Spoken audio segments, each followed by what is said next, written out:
कोण होतीस काय झालीस तू पुढील भागामध्ये आपण यश कावेरीसाठी मेजरिंग टेप घेऊन येतो।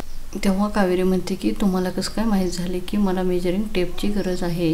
यश म्हणतो की तुम्ही नेहमी म्हणता ना आपल्या आवडत्या व्यक्तीला हाताने बनवलेल्या गोष्टीची जी मजा असते ती विकत घेतलेल्या वस्तूमध्ये नसते।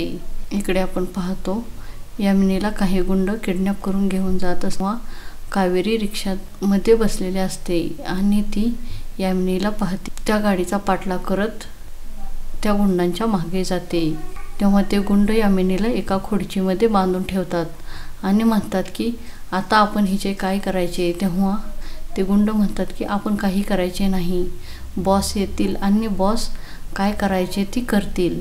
कावेरी लपून पाहत असते। पुढील भागामध्ये आपण पाहणार आहोत कावेरी यामिनीला वाचवू शकेल का, हे पाहणे खूपच मनोरंजक असेल। कोण होतीस काय झालीस या मालिकेची डेली अपडेट पाहण्यासाठी आमच्या चॅनल लाईक करा, शेअर करा आणि सबस्क्राईब करायला विसरू नका।